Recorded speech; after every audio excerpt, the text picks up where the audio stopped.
Now, Rupert Pupkin may have taken things a bit too far, although he did get results. But how would you go about becoming a legendary American talk show host? Probably get my cock out somewhere. Somewhere? It's about knowing where. Yeah. That's what Tony Danver teaches us. Yes, exactly. Robbins. That's what Carol Danvers' dad, Tony, teaches us.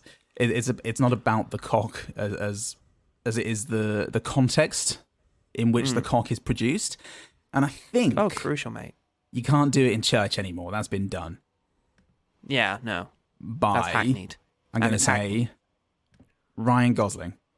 Yeah, that's how he got into it. Yeah, but, so a lot of people say it was the Mickey Mouse Club, but I think that's, again, done. That's the code name for it.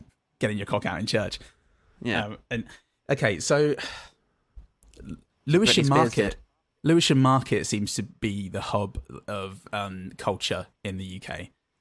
So I think if you find a space near the fish, the fish section of the market, when it's setting up at sort of 4 or 5 in the morning in the pitch black, and you're just standing there in your trench coat and nothing else, I think someone's just going to mistake you for a fish roadie, and you can just sort of stand there looking all cool. Or one of the many fish groupies that there are. Well, that's why you have to get there early, Paul, because otherwise you're just not going to get a space, and you get your cock out at the back of the crowd of all the fish groupies, then join the queue of people with their cock out in the fish roadie groupie group. Drop in the ocean. But what is an ocean without a multitude of cocks? You see. David Mitchell. David Mitchell, he knew. He knew. More than most. He's got his cock out there. Constantly in the author's picture. Can't believe it's a fold-out author's picture. New York Times list.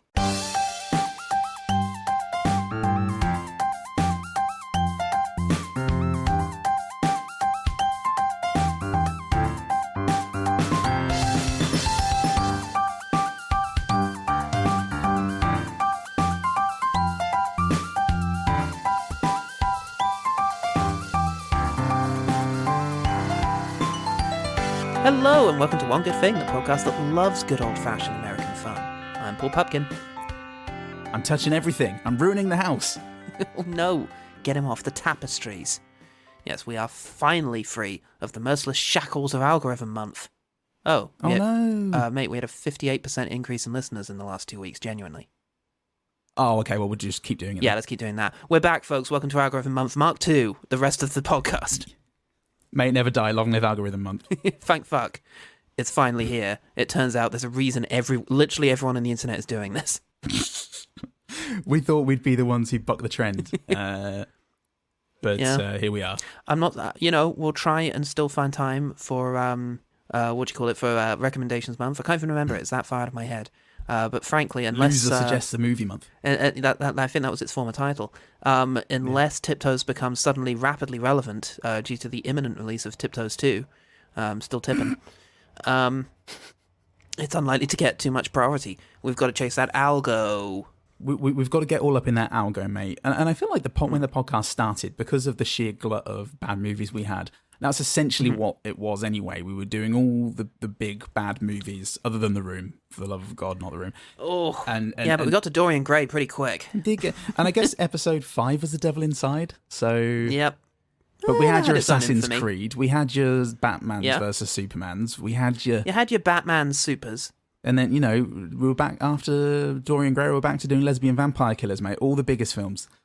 That's true. All the big blockbuster hits. Yeah. And that was when we were at our strongest, unarguably. Yeah. And here we are, once again, slipping back into the Corden's shoes. As I like to fear them. Because, he is the new king of comedy. Oh, God, there he is. Speaking of which, James Corden. Yeah. It's a 10 episode. Yeah. That's enough about him. It's a 10 episode, so we get to do whatever we want. Whatever we watch. We get to do whatever we watch, and what we watch is what we do. Yeah. And with Killers of a Flower Moon just over the horizon, I asked my good friend and podcastman, Paul Goodpod. Hello. If there were any big gaps in his Scorsese viewership we might fill. And to my surprise and sexual delight, he admitted that there was one. Yeah. Marty's 1982 black comedy thriller, the king of comedy. Now, I know it's an old hackneyed expression, but it happens to be the truth. You got to start at the bottom. I know, that's where I am, at the bottom. That's a perfect place to start.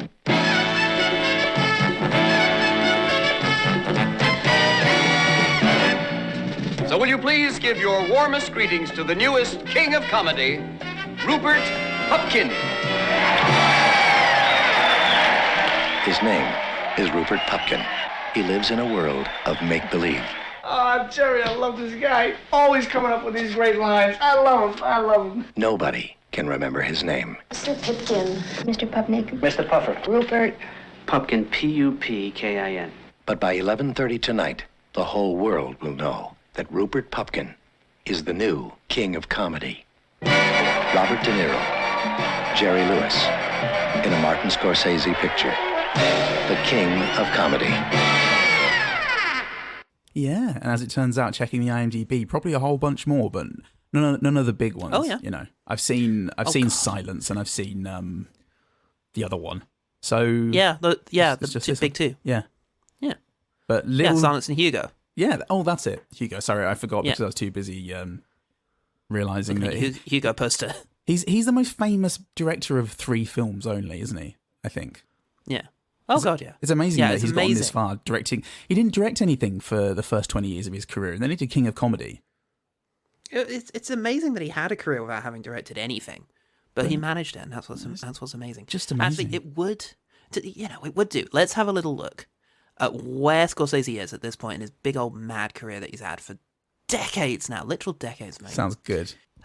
Yes, after he spent his childhood watching amazing movies and not going outside for various reasons, and an education that brought him into contact with literally every significant figure in the American New Wave, Scorsese broke out with Mean Streets, which established a lot of his trademarks, like violence and Robert De Niro. He invented both of those things. Yeah, well, you know, we can't. Seems an easy thing now. Now we all have Robert De Niro, but before that, nobody could conceive of a Robert De Niro without breaking out into sweats. People always say, "Oh, anyone could have done that." It's like, yeah, the point is, you didn't, though, did you? Yeah, you didn't, did you? You fuck. And then he gets out his Martin shank. Scorsese did. Yeah. Oh God, His it's lamb Roger shank. Ebert you were speaking to, and he's not to be messed with. So Ellen Burstyn at that stage is making The Exorcist when her agent sends her the script for Alice Doesn't Live Here Anymore. Now, she apparently, for some reason, gets to pick the director because she's the big name here, so she gets to pick who directs it. So she calls Franny Ford Coppola. Oh, yeah. And it's like, "Oh, I've got this amazing script, and it needs a director. Oh, yeah. Do you know anyone good?" She literally called her to ask, "Do you know anyone young and exciting?" You know, he was in the middle of the conversation in Godfather 2 at this stage, but yeah. Do you know anyone who's not fucking good? fat and given up on life? You know anyone who's not going to spend fucking 6 years filming this and almost have a heart attack and kill me? Oh, okay, yes, I guess. He tells her to go see Mean Streets. And that's how Marty gets his first ever studio movie, which he doesn't like. Oh, not a fan. He doesn't like doing that. He's not a fan of doing that. Yeah, and after that, he wants to go back to his roots. So he makes Taxi Driver. That's some roots. Oh God. He made a more London, New York based sort of documentary first, but then Taxi Driver. Palm Door was a documentary about how Ellen Burstyn should fuck off. And Palm Door, Oscar noms. Mm-hmm. Well, it's his oyster now. The world is his oyster card. And I just got why they call it that. Is that really you just got it? No, I think I remember getting it on air before. I thought this could be a fun moment. But it wasn't. Well, yeah, because I couldn't tell if you were doing a wonderful joke or a wonderful epiphany. And, well, I'm doing it a bit more deadpan than I usually do, mate, because I'm very conscious of how fat my beats are on the fucking Audacity meter, and I'm a little intimidated by it, so I'm adopting a sort of soothing BBC Four style hush. Yeah, I mean, you're coming in quite close to the mic, so you could always back off, and it might be less intense. You could always fuck off, mate. Yeah. Oh yeah, that's actually not bad. Yeah, there we go. You see, it is. But tempting. then you've got to take into account me shitty peepers because I'm having to lean in to see me Word doc. That's true. Can he see it from back here, mate? You need your Google Glass, mate. Oh, God. Or when will technology finally be so all-encompassing that I just have it all? Got a mic in your face. Come on, Elon. And a screen in your face. I want my screen to be a face and my face to be a screen. So, yeah, he makes New York, New York. Yeah. a musical that we could actually cover as a regular episode of this show. Whoops. Because, the reaction to it was not positive, and it drove Marty into a depression. And also he was addicted to cocaine. But he did make The Last Waltz, a concert movie that's great, really great. Yeah. But De Niro ruined all of that, the cocaine habit and the documentary career, by getting him off coke and docs so that he could make Raging Bull, saving his life in the process. Process? Both. Saving his life. Saving your life is generally considered progress. Yeah, absolutely. And Scorsese thought that was going to be his last movie, so he put literally fucking everything in there, and it won him massive acclaim. A lot of coke. It won him a lot of coke, mate, and that was what he was ultimately out for. So how the hell do you follow one of the most acclaimed movies you've ever made? King of Comedy. Make another one. But you make another one. You do a Verhoeven. Make one that people will only acknowledge after a good half-decade. Half-century, even. Yeah. And then it'll be the cool guy's favourite Scorsese movie. Ah, yeah. Fuck yeah. Cool guys like Nell. What's that, noob? You fucking like Taxi Driver? Let me tell you about Rupert Pupkin. Let me tell you a story about Rupert Pupkin. Marty actually wanted firstly to retire first. That was number one preference, retire, spend more time with coke. Yeah. Because he hadn't found his inner peace yet. Oh. And he failed to make that movie about Jesus with Robert De Niro in it that you wanted to make. And De Niro didn't really want to do it, so... Didn't want to play Jesus. He instead brought him a script by Paul D. Zinnemann, the film critic, screenwriter, and activist who was a critic for Newsweek and wrote for Sesame Street. That's the headspace that this came from. That's the Coke Zone. That's Newsweek and Sesame Street, this. So it was meant to be directed by Michael Cimino, but he was busy ending the new wave of American cinema with Heaven's Gate. Oh, okay. Oh no, the critics did it. No, they didn't. Bob Fosse was also considered, with Andy Kaufman in the lead, which would have been intense and very sad in a different way. Yeah. Wow. Okay. Oh, he's actually kidnapped someone. Wow. Okay, that's. Well, good for the film. Publicity. Like the problem, getting a comedian to do. You bring in a comedian to do a film about being a comedian. And it's going to be, it's just going to be sad. It's going to refract it upon itself in the prism, isn't it? And it's just going to be either funny people, where the best bit is Eric Bana watching AFL and going, I hate that cunt, or it's going to be... I mean, it could turn into Jim Carrey playing Andy Kaufman in a sort of terrible recessive circle that fails to find an end. Yeah. And whilst I just sort of think on that sentence, tell me more about the King of Comedy. Yeah, Scorsese was reluctant, though, not least because there was about to be a writer's strike. I hope they sorted all of that shit out forever. Yep. A lot of things got sorted out in the 80s, and it's just been great ever since. Hey, let's never let HAL 9000 write all of our dialogue. Okay, fucking Isaac Asimov. Oh, what imagination this guy has. Oh, crazy. Anyway. Oh, our future. De Niro prepared for the role by chasing down his own autograph hunters and asking them incessant questions. See how you fucking like it. And he also met with one of his stalkers. That's the headspace Robert De Niro was in. Wow. That's the problem is, even though that was, 40 years ago, I'm imagining him in The Irishman beating up that guy with his pants up around his armpits. Oh. It's always been like that. He was a lithe 40-year-old man. He was. He absolutely was. Yeah, Scorsese sort of tells the story and recounts it, and you're kind of going along with it, like, oh, this is going to have a fun punchline or something, and it's just like, so why are you following me? And he's like, I just think you're interesting. Like, oh. Okay. And it just kind of fizzles out, and it's kind of sad.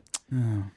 Like the King of Comedy, am I right? Oh, God, I didn't actually watch it. Prick. Yeah. Ooh, not yet. Before casting Jerry Lewis in the role of the talk show host, they considered Johnny Carson, actual talk show host, Joey Bishop, I don't know, Orson Welles, I don't know, Dick Cavett, talk show host, the entire Rat Pack, including Frank Sinatra and Dean Martin. Wow. And then Jerry Lewis. Oh, yeah. Why not? James Corden, obviously. Yeah, had a look in. Yeah. Did a screen test. He was found to be unviewable. Yeah. Not in a good, the camera literally way. Couldn't pick him up because he was moving at such supersonic, subhuman speeds. He's that funny. He's that fucking funny, folks. Oh, God, watch his fucking carpool thing if you don't believe us. Yes, Lewis claimed that De Niro and Scorsese used method acting tricks like using anti-Semitic slurs to rile him up between takes. He described making the film as a pleasurable experience. Oh, lovely. can't imagine it took that much to rile up Jerry Lewis. Well, you mean that much in general, or that much in the way of anti-Semitic slurs? Because one will probably do it. One will probably do it in terms of creating a bad atmosphere, but also if you want a bad atmosphere on set, you could just hire Jerry Lewis. I don't know. Apparently he's lovely, Aww. except for that one interview he did where he was just the biggest prick. Oh, I don't actually know about this. Context there. Oh, God, it's an infamous interview. Healthier, does being sort of busy and engaged, do you think that actually helps you get healthier? No. Do you think it hurts? Like, do you think... No.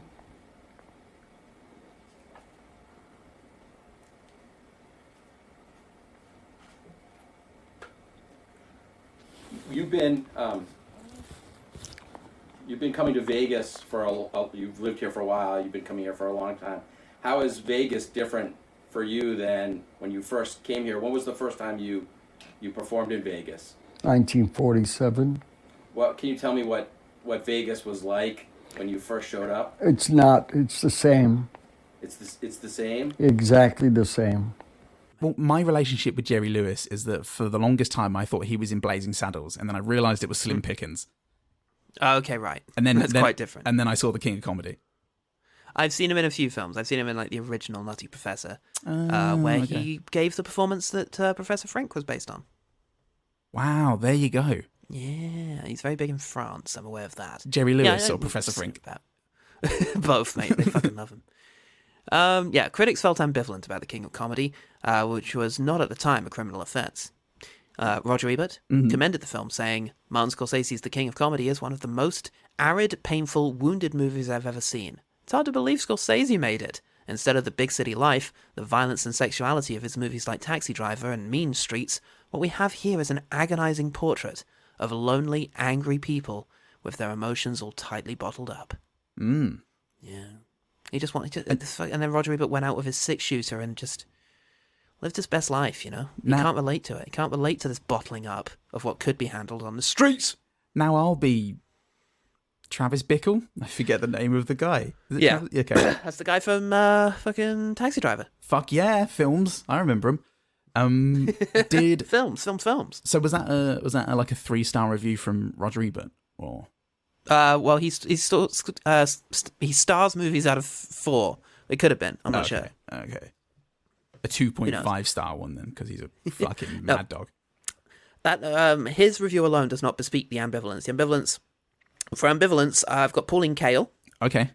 For contrast, who was an early advocate of Scorsese, but took issue with this film, writing, In Raging Bull, De Niro and Scorsese had things boiled down so that Jake's entire career was the chip on his shoulder. This time, there's no chip. So basically just that this guy's an inexplicable asshole rather than a slowly established and built up asshole. But it's a different flavour of asshole. I would say, like, I'm not an expert in the chips beyond the chips on my own shoulders, but I thought I felt a chip that wasn't mine. Well, it seemed like, yes, I think, well, yeah. It's a chip in as much of wanting reward without earning it, I think, is the ultimate chip. The chip on his shoulder is that he feels like the world owes him an opportunity that he hasn't earned. I guess, and I also got like there's a societal chip on his shoulder, I think. A cultural... Well, I mean, there's stuff about his family in there, in the stand-up bit he did, although you don't know how real that is, because he says his mum's dead, but his mum ain't dead. She's oh, wait, unless... Oh, you never see the mum. Or hashtag never see the mum. Hashtag release the butthole mum.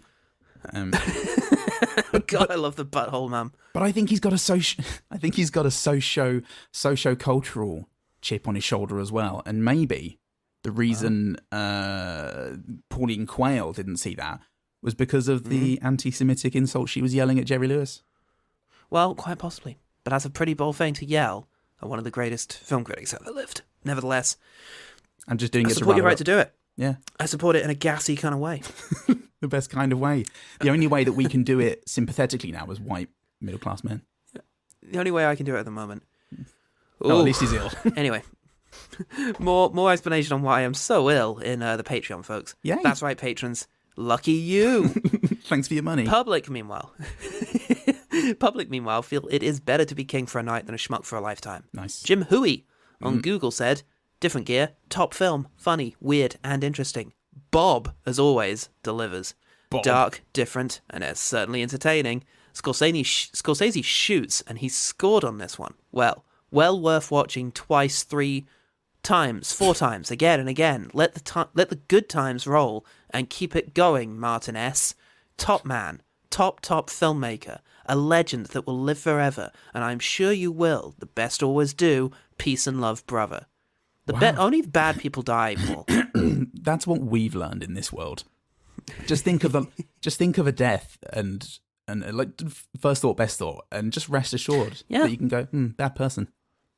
Yeah, well, makes you wonder what Jesus got up to. We'd have found out if only Robert De Niro hadn't been such a wuss and had played him. If only Bob hadn't been such a wuss. Hey, Bob, how's it going?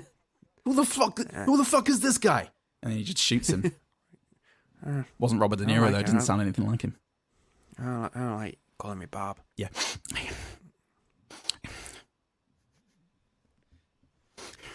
There was a good Robert De Niro breathing in this. And, I did a lot of De Niro facing that I thought was relatively good, but the actual impression, like Sarah Fenowich does a good De Niro. Yeah, because he gets his that acting thing down. You don't have to say me. Al Pacino. Why wouldn't you say me? It's too Brando. I can't. Yeah, I know. Well, we're not Peter Serafinowicz, and we never will be. No, not with that attitude. But I think I can do his face. Yeah, that's pretty good. Thank you. Yeah, that's a good face, folks. It's devastating, as always, that this is a visual medium. This is an audio medium. Yeah. And we don't know the difference between the two words. That's the main problem. There's the main problem, and the reason why this hasn't been syndicated yet. Oh, this is one of Akira Kurosawa's favourite films. Wow. Ooh. Look. Spoiler alert, everyone. It's quite good. Yeah, because he was getting up there in 1980, whatever I said it was when this movie came out, 82.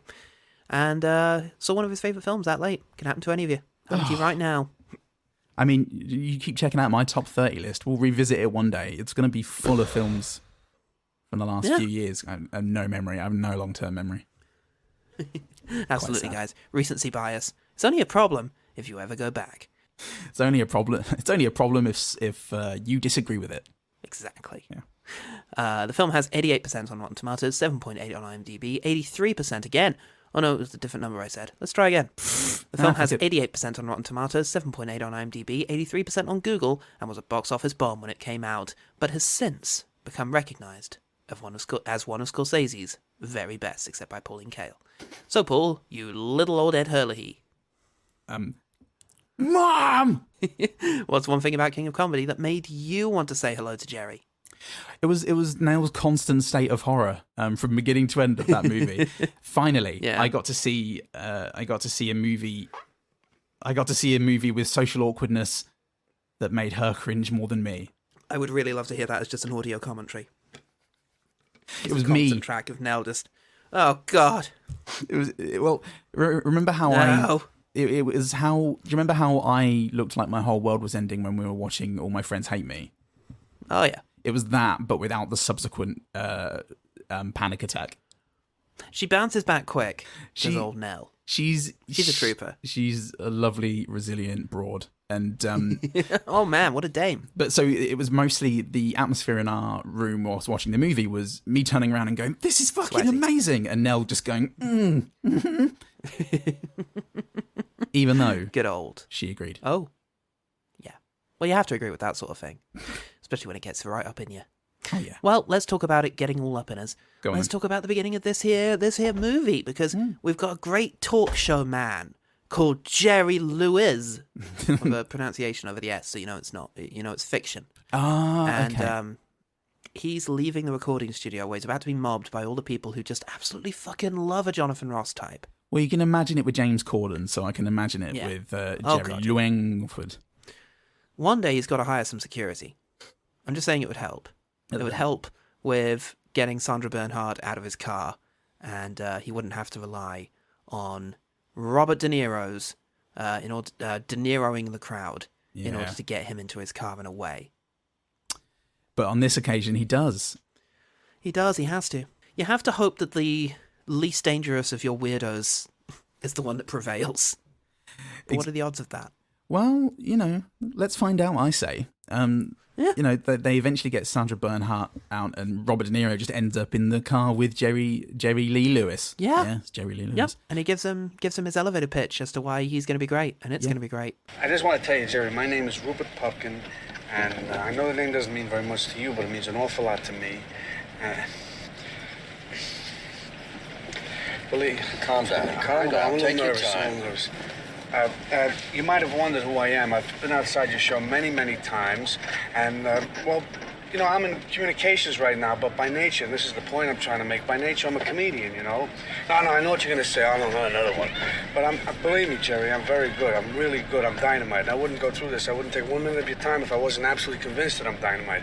So you're probably wondering now, if he's so good, then how come he hasn't caught my act somewhere, right? Well, that's a very good question, and I'm willing to answer it, and I'll tell you why. You know why? And oh god, he's 34 years old. What a loser! Oh my god, I can't relate to this. What an absolute fucking loser! Still. Too late to make a fresh start now. Still, how many friends does he have? Not many. Just one. I've got double that, mate. I've got easily double that, and only one of them is as scary as Sandra Bernhardt. No real riches to speak of, but still got my health. Wait, that fucking worked? It never worked for me. This is... Oh, wait. Yeah, that's right. This movie has dream sequences. That's right. Oh, yeah. No, never mind what I just said. This is unrelatable, and I've never tried to do anything like this. Look, it worked for Mark Kermode. It just... You can't be blamed for showing up at timeout and never leaving, even when they get the security there with their guns. But I'm recording that now, mate. Oh. One day, it's going to work out. But yeah, so it is a dream sequence, a daydream sequence of Robert De Niro, of Bob's, that he's now talking to Jerry Lewis, and Jerry Lewis is asking Bob, Rupert Pupkin, for a favour. And they're all Bob. They're all Bob. Bob is asking Bob if he could do him a favour and come and host 6 weeks of his show, but he's just not going to do it. And he's busy. Good old Bob. He delivers an even more frightening version of the taxi driver speech on his own. You're always telling me to think. That's all I do is think day and night about it. How can I not think about it? I mean, I've been sitting here at lunch with you, which I knew was the reason you invited me for in the first place, and all I'm sitting here and eating for is to get guilty with you, right? I'm asking you to take over the show for 6 weeks. I mean, what's 6 weeks? I'll give you anything, but don't ask me to do 6 weeks. I can't take over the show for 6 weeks. I can't even take over my own life for 6 weeks. And you're asking me to do something that's impossible. It's impossible. Don't you understand? What? What are you doing down there so late? It's impossible. I'm trying to tell you that. What do you want? You want the tears to come out of my eyes? It's very good. Whilst this ghost mom yells at him from above. This ghost, not ghost, mum Bob. And yeah, this uncomfortable yet? Well, here comes the rest. Well, Jerry Bob. Jerry Bob Thornton. He gets a threatening phone call from Sandra Bernhardt, interrupting his evening activity of dinner and dog. I mean, we all love a dinner and dog. And we all love dinner and dog, and she interrupts it, and it's terrible because she's in love with him. Yeah. In a way that is not great. Not ideal. We've all done it. We've been on both sides. We've been there the moors, looking out at the moor waters with our dog and thinking, looking forward to dinner. I hope Sandra Bernhardt doesn't show up. But we've also been Sandra Bernhardt and thinks, they're always out the moors with a fucking dog. What if I killed them and buried them? Then what? Look, there's always a moment where you suddenly realise that actually you love that person more than they love you. But that's when I unload the shotgun and go home. Well, that's when I introduce Algorithm Week.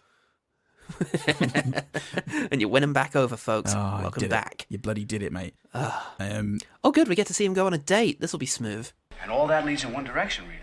Hollywood. A beach house in Malibu, right on the ocean, and we'll keep a suite at the Sherry. Everybody stays there when they make it big. Way up top so we can look down at everybody and yell, hey, tough luck, suckers, and better luck next time. Come on, what do you say? It sounds wonderful, Rupert. I wish you the best of luck, but it's getting late and I'm a working girl. I gotta go home. I don't get you. Here I am offering you a way out. Rita, every king needs a queen. I want you to be mine. And he does this whilst an absolute murderer sees the date and decides he can sort of just wait and step in after this guy inevitably kills himself. And deleted scene in which that guy does try and pick up his date. Cut, and now that guy's just a dude in the back of scene. Okay, cool. I wondered. You're likely to wonder, mate. He's very prominently in the shot. I often wonder about people who are in shots. Oh, God, yeah, mate. He's even more distracted than the Sex and the City 2 coffee guy. What with him mimicking the actions of the guy in the scene. That's distracting. It is, and I try not to worry about distractions too much, especially because a lot of them can have real-world consequences. But fortunately, Bobby De Niro... Bobbins. It doesn't really matter what's going on in front of him because he believes. So he's showing his date, Diane Abbott, MP for Hackney and Stoke Newington, all the autographs that he's hunted, and the final one is an autograph of him. He doesn't tell her that though. He makes a guess, and then when he finally reveals who it is, Paul, she's very impressed. She's extremely impressed. Yeah. So he drops her off, and here's the inevitable sigh of relief that he understands means, "Wow, call me immediately." Just bloody wow, mate. What a guy. Just bloody wow. Yeah. So he decides to celebrate the successful date by calling Jerry a few times, but he struggles with the subtle niceties of phrases like "fuck off, please." So yeah. Okay, cool. See you tomorrow, bro. Yeah. Great. He also tries to make use of a phone booth, and actual Mel Gibson, I won't hear that that's not him, comes up in order to try and use the phone, and has to be deterred, which is a terrible blow to a man already in the full swing of his career and far too famous to be doing a cameo in this movie, but nevertheless, that's definitely him. Do they bring him in? That's him. Do they bring him in to yell anti-Semitic insults at Jerry Lewis? Did it for free. We're outsourcing. We're getting a consultant in, an expert in this field. Oh, God almighty. So, he tries his luck by just showing up at the office, and this is why I will only ever send one email to anyone, literally anyone, before I never message them again. When I left Sight and Sound, they honestly said to me, "Oh, chase us if you haven't heard from us for a bit." No, I'll never do that. Aww. If it were me, I'll never send a second email that will be like, "Hey, haven't heard from you. Just wanted to check that, No. Aww. Well, it's all about how you word it, and admittedly, as a second emailman, I still haven't got that bit down. I will word it in a way that is very obviously, "Hey, you haven't emailed me back. Are you going to do that?" But it's phrased in that sort of. Yeah. Maybe the email didn't come through. Maybe there are other reasons that I'm passive aggressively suggesting. Hello? Hello? It always feels very aggressively towards me. Hi, it's that guy you hate. Fucking idiot. Or just checking if there was any reason whatsoever other than the fact that you hate me that I haven't heard from you. Nope. Okay, great. Oh, well, yeah. Like you say, that only leaves the one. Yeah. Oh, yeah, of course. Okay. Yeah. Okay, cool. All right, bye. I'll be at your house later. With the guy with his cock out. For stardom. You'll spot me. You will spot me.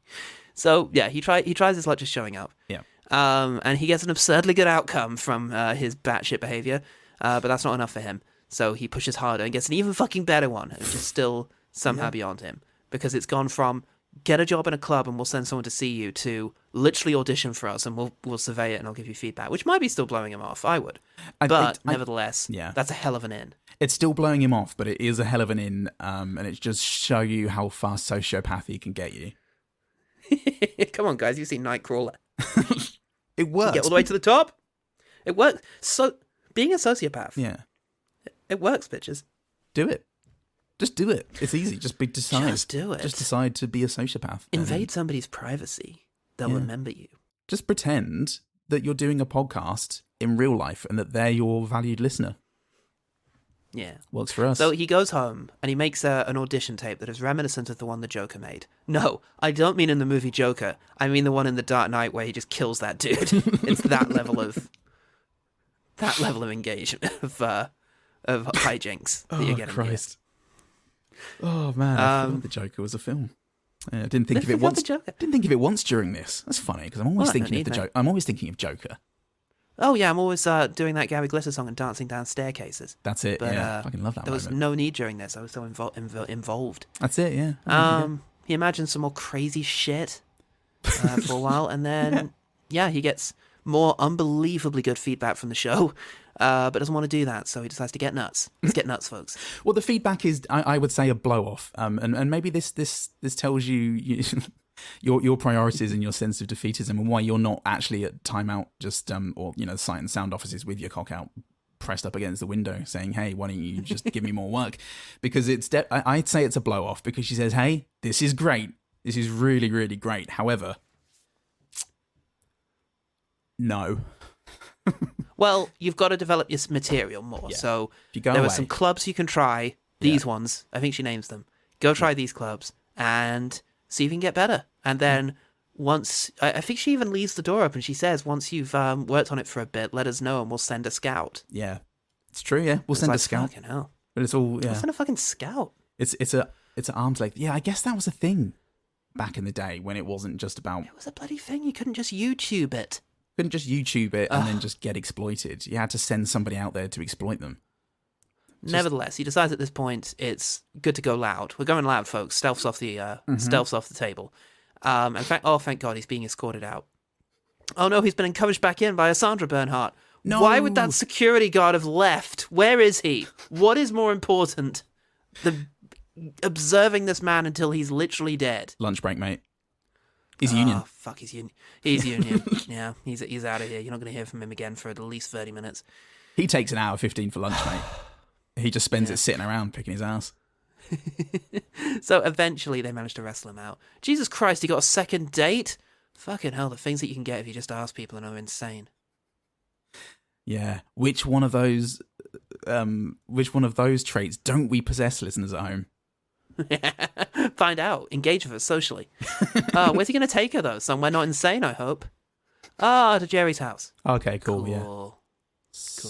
Cool. And that, again, plays out way better than I think it should, because I think it should end with the sound of gunshots and then an ambulance. Well, I was worried that the sound of gunshots was going to be coming from a gun that Rupert Pupkin owned. And that's true. And it was going to be like funny games all of a sudden. But he's a silly guy. Yeah. This time it seems like he finally got the message, so now he's going to be normal. So they kidnap Jerry. Yeah. And force him to get Pupkin on the air. Yeah, well, the gun that Sandra Bernhardt has, along with a very fancy apartment. That's true. She's got money. Which come with guns in the States. Oh, yeah, well, you got to sweeten the deal somehow. And they do. We're never going to get rid of this place on Madison Avenue. Put an M4 under the bed. Yeah, and so they honestly probably phew. It's a house for Bob. But yeah, they get Jerry there. But oh no, both Bob and Sandy have different motivations for having him taped up to a chair. So they argue for a bit. Sandra Bernhardt starts giving you a taste of what's coming, and pissed. Hint, it's Sandra. And maybe that's where we leave it for the folks at home to find out what happens to Jerry strapped to a chair. I forgot that we do that because I was observing myself going through this plot recap and thinking, okay, your recall is below par, like subpar today. I wonder why, because I fucking love this film. Why am I struggling to remember it? And it's because all of the incidents that happen throughout the movie, they're not episodes. They're not like separate incidents. No. It's just one. It's more like a slope. It's one continuous inferno, ever increasing. And it was very hard to pick out those specific moments because it's just an horrendous telling of the gains of a sociopath. The Games of a Sociopath, the original title of The King of Comedy. Tune in now. That's right. Tune into the TV channel that carries the King of Comedy at all times. Channel 5 have got it. There probably is one on Samsung TV Plus. And find out what happens to Sandra Bernhardt, Rupert Pupkin, and a crazy little dog. That dog doesn't show back up again. Spoilers. Oh, okay. Well, we don't find out what happens to the dog. Well, I don't know what to tell you, mate. Bloody love. Well, you can tell me how you found King of Comedy for one thing. Oh, okay. I thought it was fucking incredible. It's so good. It's amazing. Obviously I'd known about the movie, and the most I'd heard about King of Comedy, other than like knowing it exists, is that Joker was supposedly derivative of it, and just ever so slightly. And I've got to say, I didn't know Scorsese had this in him.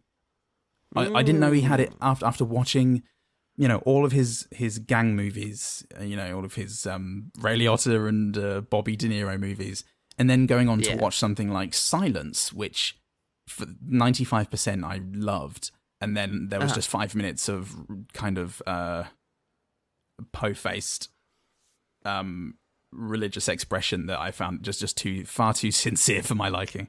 Not the religiousness of it, just the way it was done was rough. I'm thinking of the Jesus on the of course, talking to him. Jesus Christ. Yeah. Haha.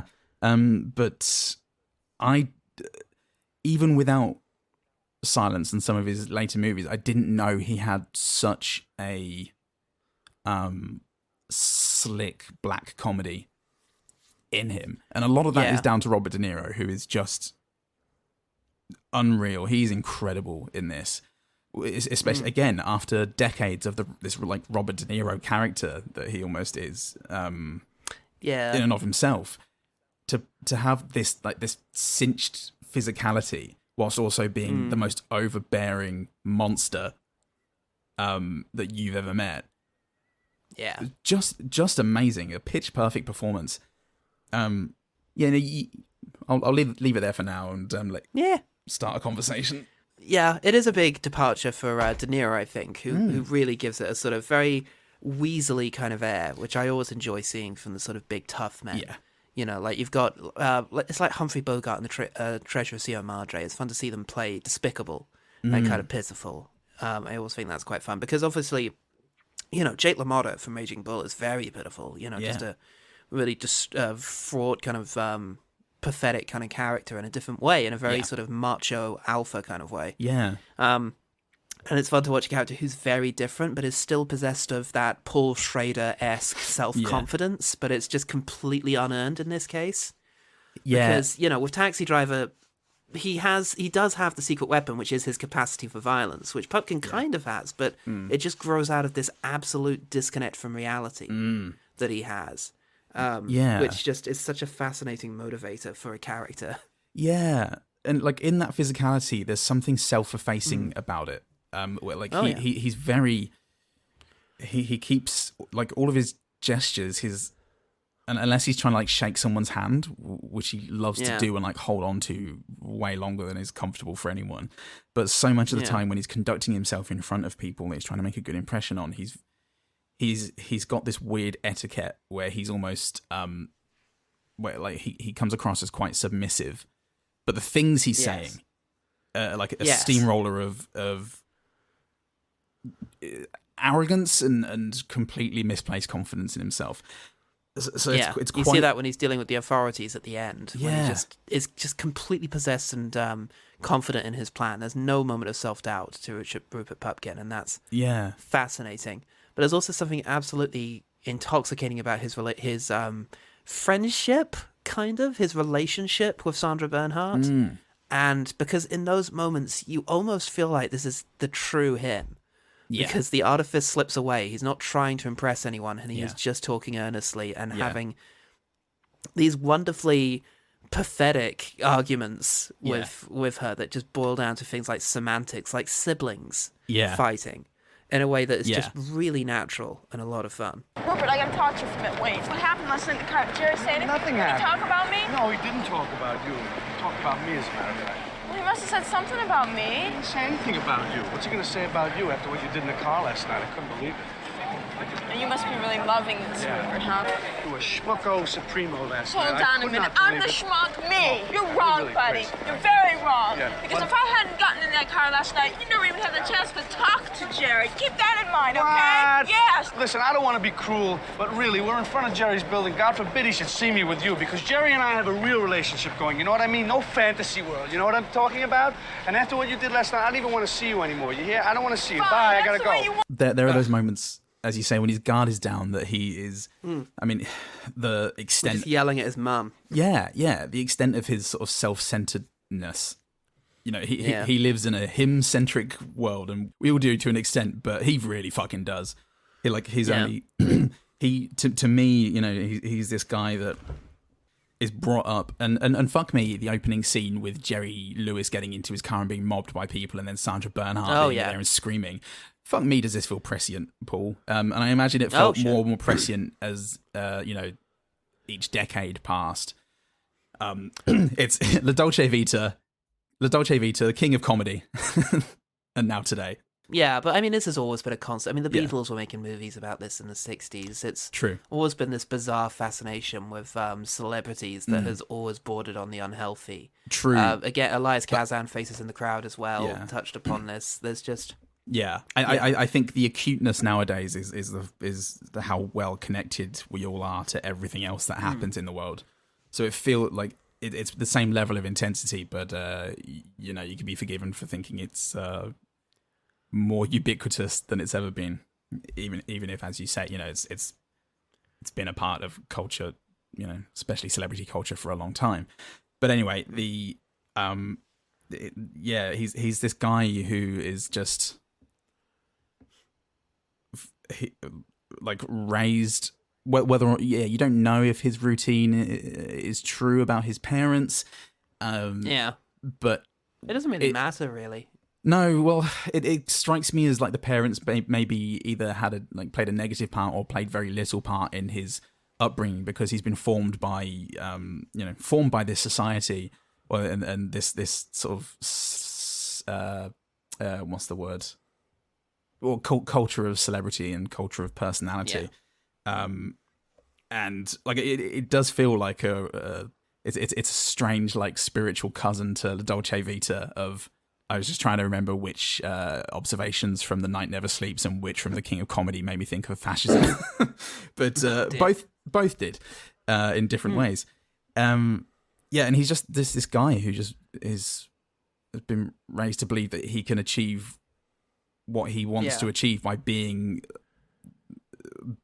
a personality, and the personality is so big and so on the sleeve that it's barely a personality at all. It's just a series of lies he tells himself and other people, and it does that amazing thing of being so surreal and so crazy that it's also hyper real, and there's a truth to it. I've met people who conduct themselves like this, and you do watch them. I used to work with somebody who was similar, who would honestly talk in a similar way, and you'd look at him interacting with other people and think, what the fuck is going on? Why is he so well liked? Why does everybody like him?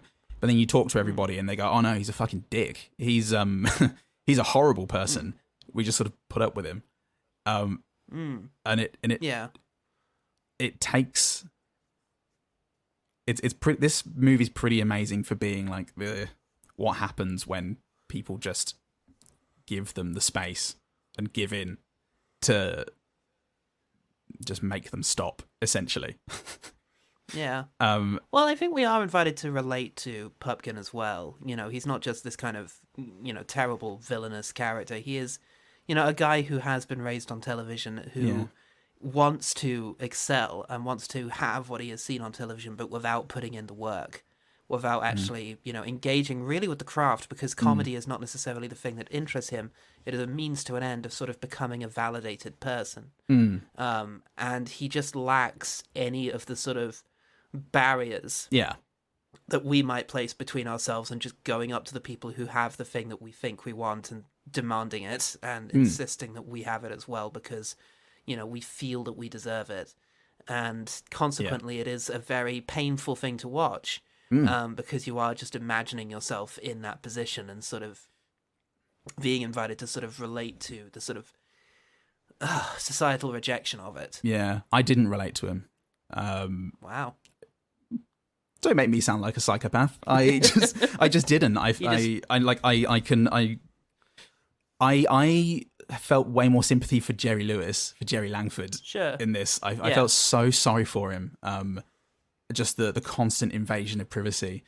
And I could, as I said, we're overlapping in the way he was raised, and you can't. It's not his fault that this is a society that he was born into, and maybe with stronger parent figures, who knows. But at the same time, I did just want him to go away. So I didn't actually cringe or find it as uncomfortable as I thought I might, especially seeing how I reacted to All My Friends Hate Me. This was just he was the problem. I know, like, society generally was the problem, but more acutely in the moment, I found him the problem. So I was all too happy. It's, as you said, like, just relief when he's finally kicked out of that that office. Sure. That sure sounded like you think I'm. Well, I mean, I disagree. Being a monster.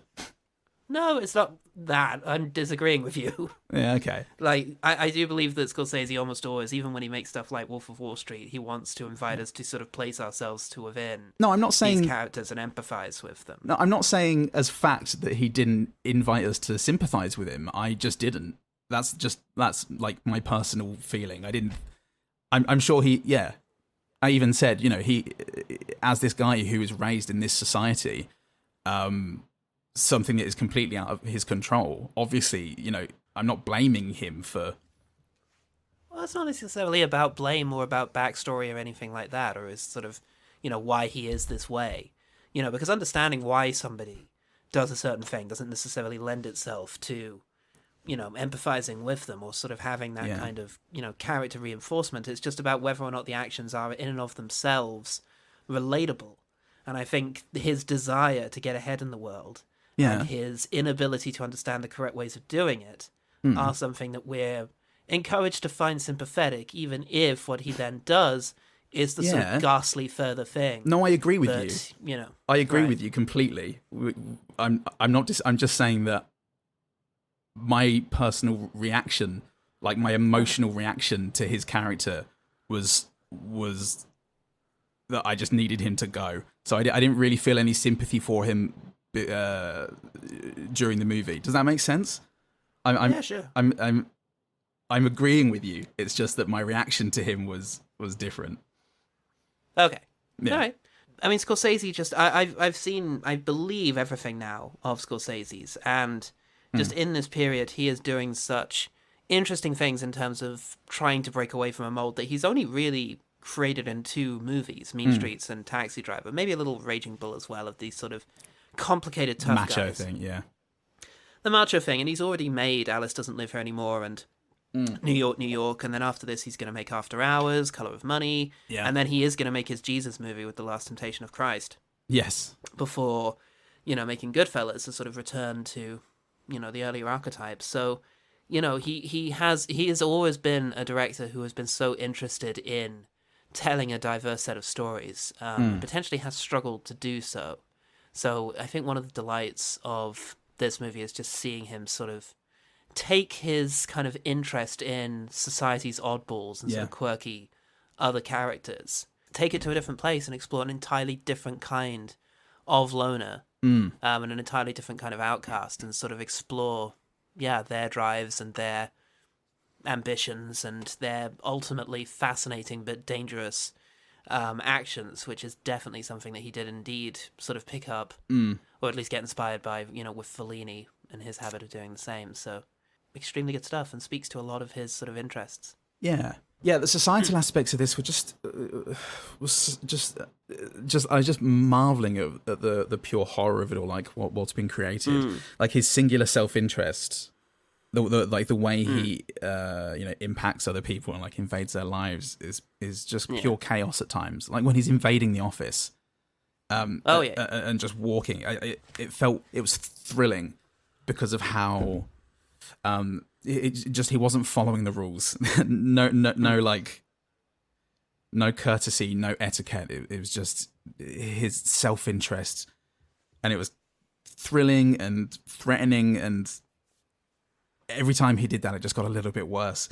And something that came out as the film went on, which was like the most difficult, upsetting aspect of it for me, and probably like the time when my guard did come down enough to, sympathize with Rupert Pupkin, was this state of pseudo-relating that the entertainment business sort of sits in. This way of being that, he's been taught that he believes he should strive for and has like come to embody in himself. It's like the imagining that that chat show where he gets married Yes. The pseudo relating, like the surface level, like the way the surface level nature of a chat show is gonna like give you the illusion of relating, but it's for entertainment purposes. Like he's just, he's just the embodiment and the product of all of this, and it's just left me with that the same feeling I had when the paparazzi are, crowding around starlets in La Dolce Vita. Just a similar sort of feeling of me just being under the ice watching Society and looking at Rupert Pupkin and just thinking, yeah, he didn't stand a chance. But yeah, no, yeah. I loved it. I love the King of Comedy. Yeah. I think it's so insightful and incisive and smart, and it's I'm curious how people misunderstood it or how people didn't quite get it, because it's pretty on the nose. Yeah. Like I would say Starship Troopers, I guess you could be forgiven given the fact it was the 90s, that if you really didn't think about it too much, it could just be a bad action movie. But the King of Comedy is pretty overt about what it is. So I'm really curious about why it bombed. Was it just people were expecting something more typically macho and violent from Scorsese and didn't come to watch a black comedy? Potentially. Potentially, yeah, there was this sense there wasn't a sort of big dramatic action movie in there for, or, as a black comedy, I don't know how well it sort of plays as a comedy. It has a lot of sort of cringe humor kind of thing, which maybe didn't really carry very well in terms of word of mouth. Okay. And black comedy can be a very tricky thing to get right, although I do think this film very much manages it, but perhaps it was a little too nuanced for the sort of, broadsheets and such. But yeah, it could be that. It could be expectation. It could be that this is his first sort of out-and-out comedy. Even Alice Doesn't Live Here Anymore is more of a drama. A light-hearted one, potentially, or a melodramatic one. But it's still much more serious fare than this. Yeah. De Niro playing against type might have turned some people off. It's hard to say, or maybe it was just bad timing. Maybe they messed up the releasing, or whatever else. I mean, Cale, for her part, reading it just sounds like she wasn't impressed. Like she felt there wasn't the depth to the character. That De Niro, ironically, that De Niro didn't invite enough opportunity to sort of have a way in and sort of see the soul of the character. Was one of the things that she mentioned compared to Jake LaMotta and Travis Bickle. Yeah. So that could have been an issue. Just a matter of opinion, really. But yeah, for whatever reason it missed. But plenty of great movies do. Yeah, and this kind of movie as well, kind of dark thing. I wonder how I don't know how well Nightcrawler did, for example. Yeah, that's true. In terms of a modern similar film, it can be a bit of a tough sell, a sort of gritty, hard truths about your society kind of movie. Yeah, I guess it's the idea of it being the right time is is a thing, whether it's it's not objective, but it can just play out that way. Unusual though that Joker did take so much from this movie, but then also made the tone bleaker. Yeah, and yet did extremely well. It wasn't a comedy though, so Joker is substantially less funny than King of Comedy. Yeah, and yet still managed to play larger. So that's curious, but maybe there's other factors going on there. I think, such as the supposed legitimization of superhero movies, which a lot of people have a lot invested in. So yeah, if Nightcrawler turn up for that was about Nightcrawler, and it was his dark moonlighting from the X-Men. Like Nightcrawler used his powers to be a voyeur and capture all the bad news, all the disasters going on around LA or wherever it's set. Yeah, then that might could have done better. Might have done better. So it's probably particularly if they kept Alan Cummings. Always every production. Well, tell you what, mate. Let's get into some of these things that we think people should have appreciated more back in 1980, whatever this was, too. All right then. 1982 was the year that E.T. took all of the money. Blade Runner bombed in 82. And this isn't very similar to Blade Runner. Yeah, that's true. There's a lot of sentences. Really? There's sentences in it, just like Blade Runner. especially back then when it had that narration. It's full of them. Quick fire.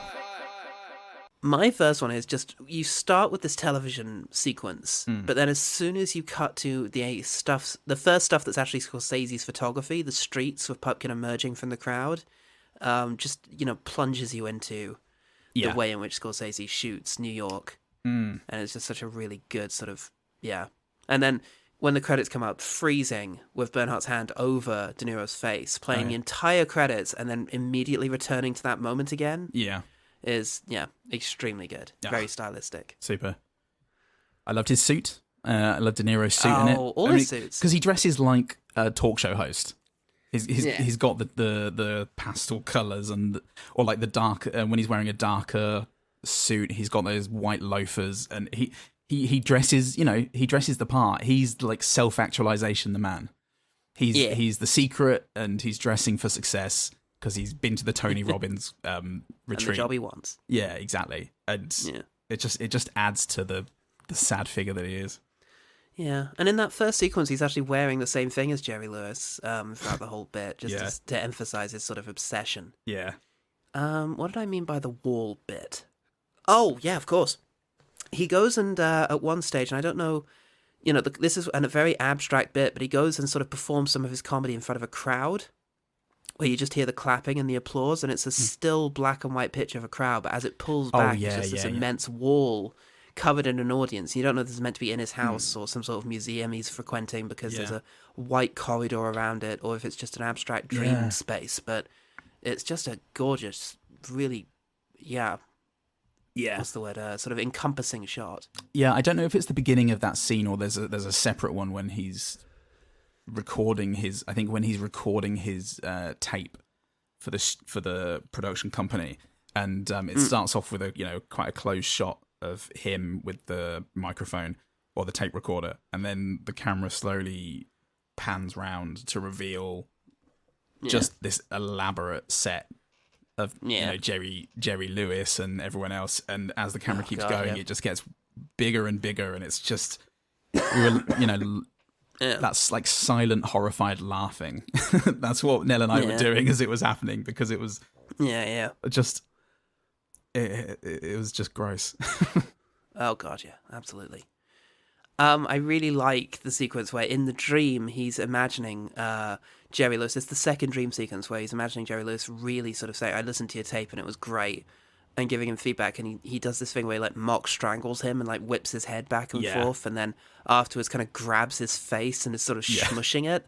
And it's just really fun that De Niro was up for that, that Jerry Lewis did it, and it's just imagining this sort of what it was like on set, and it's just a rare moment where you do remember that is Robert De Niro, and just really appreciate the fact that he was up for this, because it was actually his idea to do a comedy next. He wanted to do a comedy next, so and he sourced the script and all the rest of it, so it's good fun. That's great. I love that moment. The physicality of it is just superb. It's Meet the Fockers in the making, mate. Oh, I love that film. It's you're right. It does take you out. It took me out to sort of appreciate what was happening, but it didn't take me out to the point of it being a negative. It was just wonderful. No, the scenes, fuck me, the conversation in the limo when Jerry Lewis is talking about how the business works and like what's required. I think, sometimes I go through phases of life where I watch more bad movies than good, and I hadn't seen too many good movies in the last few weeks. And just the framing, the staging of this shot, Jerry Lewis just calmly telling De Niro about how the entertainment industry works was so fucking good. It just felt like it cut through any static and nonsense, and it just felt like the purest thing I'd ever seen. There was something wonderful about it, just their two performances, and even have these lovely natural moments of De Niro cutting off Jerry and starting on something, then apologizing for interrupting, and then carrying on. It just felt so lovely and natural with two really, really talented performers. Yeah, no, it's an incredible sequence, and just there's such a wonderful sort of hidden intention, lie, and sort of missed meaning going on between the two of them, that it is just divine. Yeah. Okay, Bernhardt, when Sandra Bernhardt shows up on the street in order to accost Jerry Lewis, her clothing just immediately sells insane in a way that I really like. Heavy black shoes, sort of clopping around with these sort of little girl white socks, coat that's too big, awkwardly rolled up at the sleeves, just really truncating the sort of middle part of her body, and then crazy big hair that made it look like the really unsettling moments when Chris Morris used to do female characters back in the day-to-day, that sort of blown-out hair look. Yeah. Very unsettling in a way that was quite good. And then obviously you've got Sandra Bernhardt's just incredible performance of this unhinged character. She was amazing. God, yeah. And she, like, her performance for the first half of the movie was just, it was overt and brash and invasive.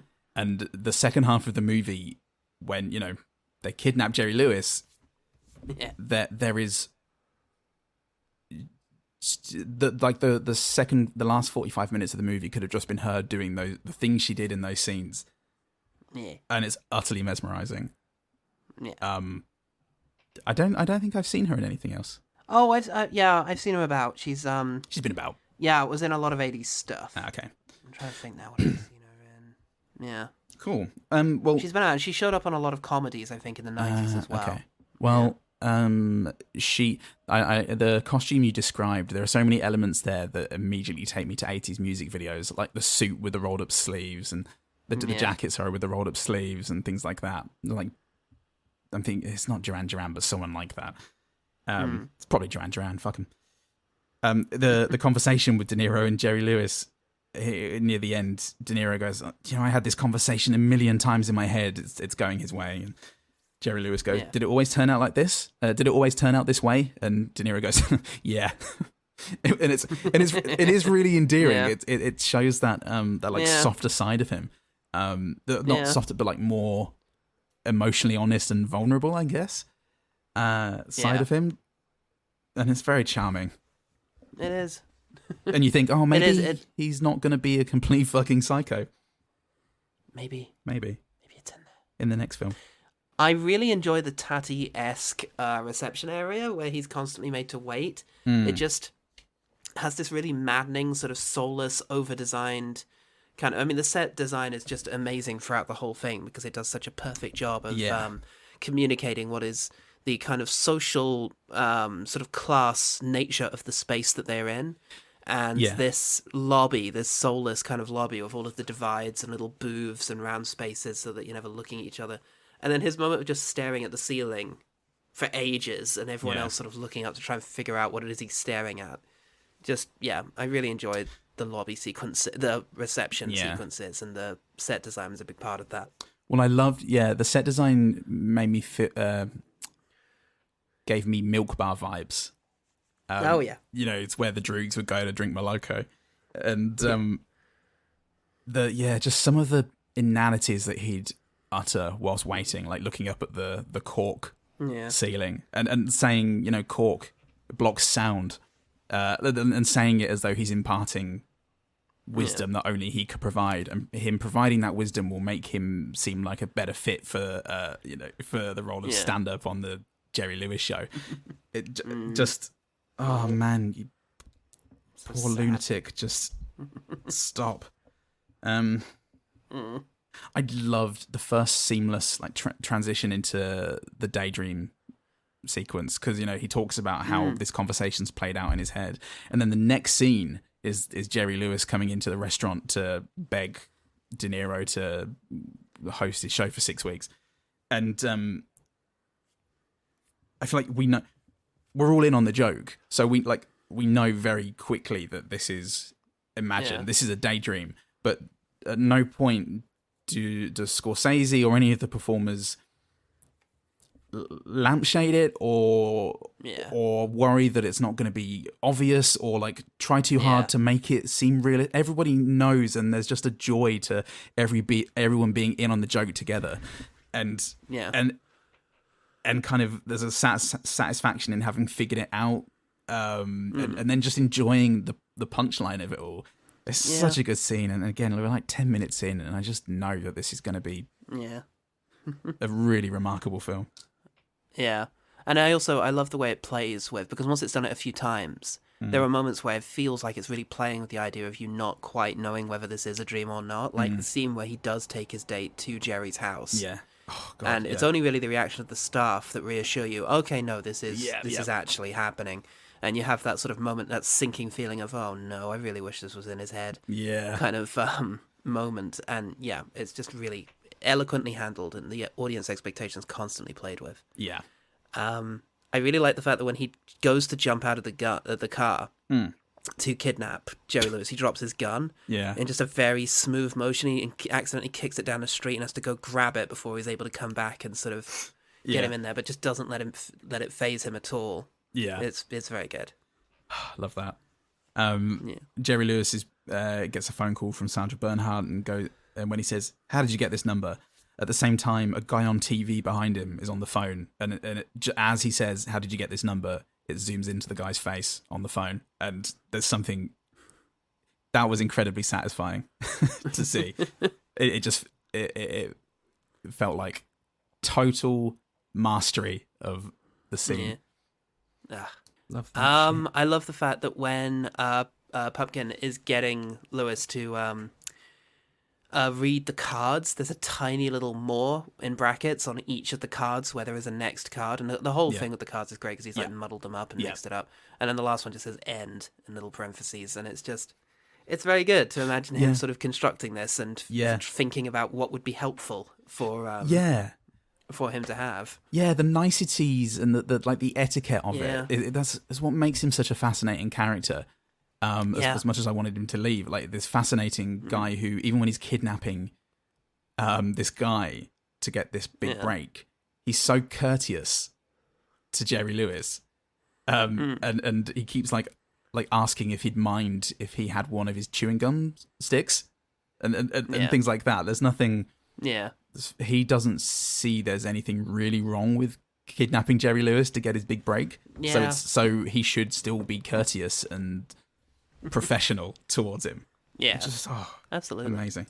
Another wonderful bit from De Niro. I think this is when he's talking to Diane Abbott, MP for Hackney and Stoke Newington, and he's blathering on, and he's like, Well, I guess you're entitled to come up and have some coffee. Oh no, I wouldn't want to impose, really. I know I can be. What do you want? What? As his artifice completely drops. And it happens, in an instant, and it's just those moments are so magical, mate. It's extremely good. I'll have two sort of Bernhardt kind of moments, which is one. She talks about the blazer she's made for him, and I think the line is just, "I made that for him, and it looks fabulous on him." Yeah. I didn't make it for you. I made it for Jerry, and it looks fabulous on him. Which is a great little line. And then just the apartment at the end when she's sort of done the place up and she's got all these candles lit and this sort of Baroque styling of their dinner is just, this beautiful kind of insane space, because it's also implied that she sort of comes from money. Yes. But she's just utterly uninterested in any of what that means and is only interested in, this celebrity kind of obsession that she has with Jerry. Yeah. The scene where Jerry Lewis walks down the street made me feel exhausted, where everyone recognizes him, and it starts off with a cabbie who's following him, like driving at 2 miles an hour down the street. They're like, "Hey, why don't you put me in your show?" All that shit that comedians always get, like, "Oh, here's a fucking racist joke, you can use that."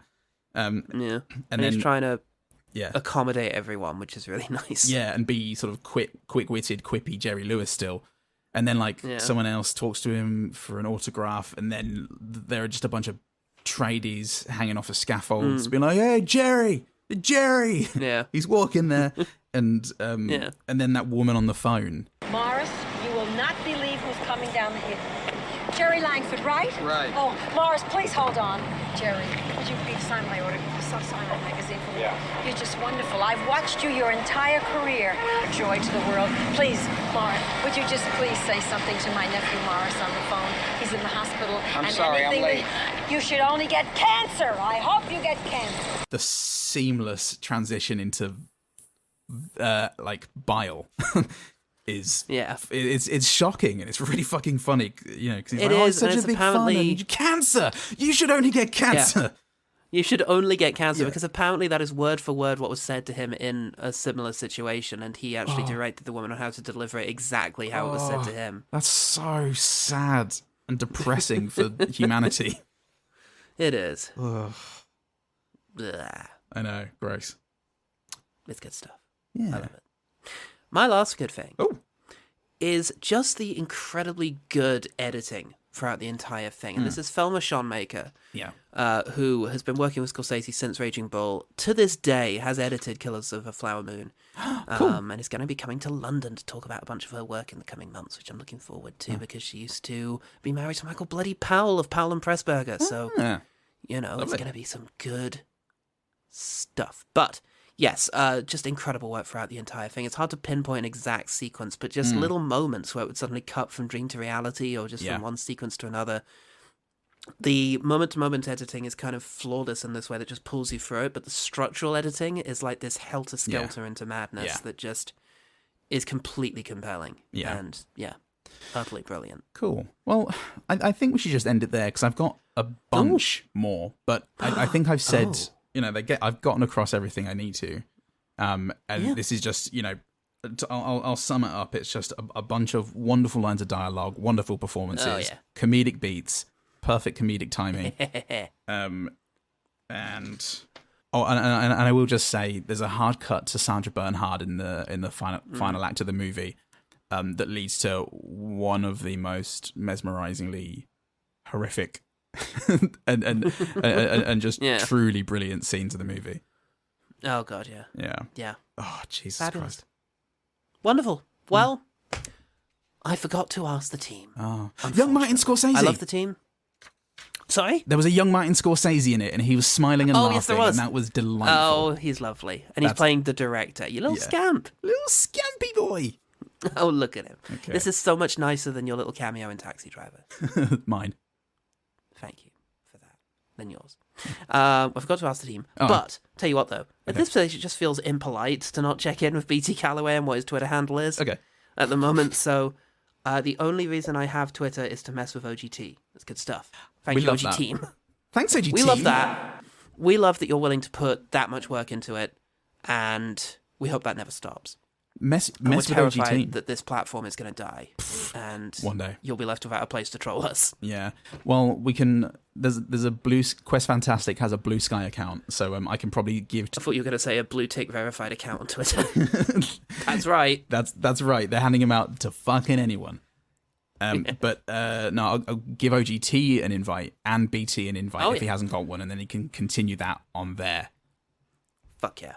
So look out for that. Nice. Tell you what, BT though, Calloway. in lieu of the OG team, and I imagine in lieu of a one better thing, for what could be better than thou? Oh, the Joker. Oh, check it out.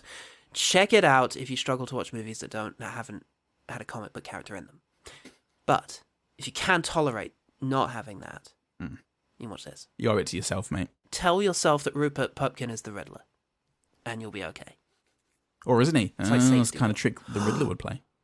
Oh my god, and Jim Carrey would too, especially when he's playing Andy Kaufman, who is originally meant to be the star in this movie. Oh my god. You see? It all comes back to comic books. Paul, how can people find out about the comic book that we've created to explain our origins? Oh, well, it's intentionally bad. Don't listen to what anybody else has said, especially Roger Ebert, who reviewed it from the past. It was that bad for him. But I think it's pretty good. Page 1, Paul, page 1. OGT Pod at Facebook and Twitter. Get in touch with us there if you want to troll us BT Calloway-esque. And nothing more intense than that, please. Don't take that as an invite to suddenly start saying, hey, you two have got stupid faces. Just do it in a cute way like BT Calloway. No, I wouldn't say that. No, please don't say that, because we're very sensitive about our stupid faces. This is the only face I have, and it's exactly as stupid as God made it. It's a stupid face for a stupid podcast. That's what my mum always says. She doesn't know what half of those words mean. And but if you, that's why I love her. Well, you know, we all love my mum for different reasons. And if you want to go onto Twitter and Facebook at OGT Pod, or become a patron, because we also put the call out there, then you can, because Just had to burp again. Boom. Sorry, I'm just thinking of all our lovely OG team, and it's just making me gassier than usual. I burped in the middle of that sentence. Wow. I've just popped in another Rennie. Oh, fantastic. Well, I've just taken some more stimulants, so let's see how that goes. And, yes. You're not going to find a more medicated podcast than this one. Not even the ones with, like, really old twats like John Cleese on it or something. That's true. I bet it takes a lot to keep Adam Buxton awake. Just the memory of being wronged by strangers keeps him going. But yeah, on Twitter and Facebook and Patreon, we put out the call for the OG team. So if there's a movie that you've seen and can remember a couple of good things, sling them our way on there. Also, as I mentioned, you may remember, we have a Patreon where for as little as $1 a month, you get exclusive access to hundreds and hundreds of hours of content that we're not going to share with everybody else, because that's not the kind of operation we're running. However, we're pretty egalitarian, and it only costs you £1. So only £1? Come on. Whose OnlyFans can you subscribe for that much? Not many. Not many hours, but not many. We also have an OnlyFans, so check that out. But yeah, it pays for hosting. It pays for us to be able to host and to log into our host and go, wow, Algorithm Week has been extremely successful. Yes. Oh my God. And if you are one of the new listeners who came along because of Algorithm Week /month, then thank you and welcome. And I hope you've enjoyed this'n. And I hope you'll enjoy Nixon. And I hope you'll enjoy Frost Nixon. I'm Paul. I'm saying when the president does it, it's not illegal. I'm Paul Michael Sheen from Tron, reminding you of Austin Powers. Hello, everyone. And remember, the one good thing about Tron Legacy is that in the King of Comedy, everything about it is really good. And we all need to treasure Martin Scorsese for every moment he's with us. This one. Next one. Yep. And that one. This one too. All of them. In the next 20 years. That's right. He's the eternal man.